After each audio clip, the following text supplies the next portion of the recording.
Well, it was a really exciting competition. I think we had people competing in every event. We scored in all event areas. We scored in the jumps, the weight, the throws, the sprints, the middle distance, and the long distance. And I think that's the first time in a long time we've done that. So there was action and drama kind of going all day. It legitimizes us as a track and field program. I think we've been recognized for a long time as a great cross-country program and a team that does very well in the middle and long distances on the track, but we haven't been competitive for titles in track. And I think the last time we won a track and field title was the Outdoor Missouri Valley Championship in 1957. So, the kids we're recruiting today don't remember 1957 very well, so it's nice to have that title and to say we are serious about track and field. We've got the facilities now, we've got the locker room, we've got the team room, we've got a state-of-the-art track, and we've got a team that can win Big 12 titles. And last year we were 10th at nationals, so we've got a team that can be top 10 in the nation in track and can win Big 12 conference titles. There's not much more to ask for, so I think it legitimizes us and hopefully gets us on kind of the radar of many of the best track and field athletes in the country. Kirabel came into the competition ranked 8th nationally, which meant he was going to the national championships. The top 16 go to the national championships.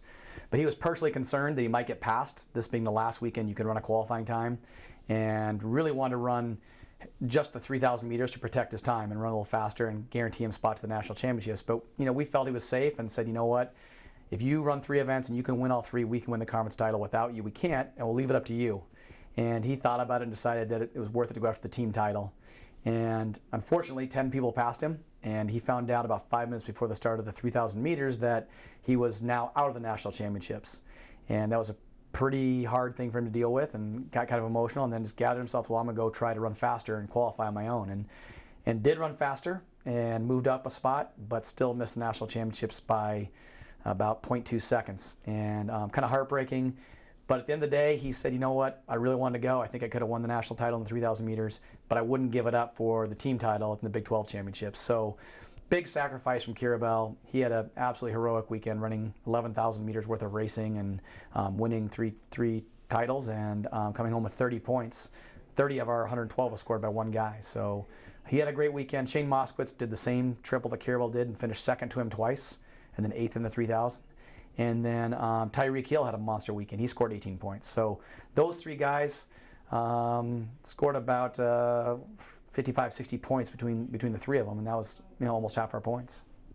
Well, now we have the national NCAA championships on 2 weeks from now, and we're going to have Tyreek Hill in the 200, our men's distance medley relay, will be anchored by Kira Bellarasa, and Nick Miller in the weight throw.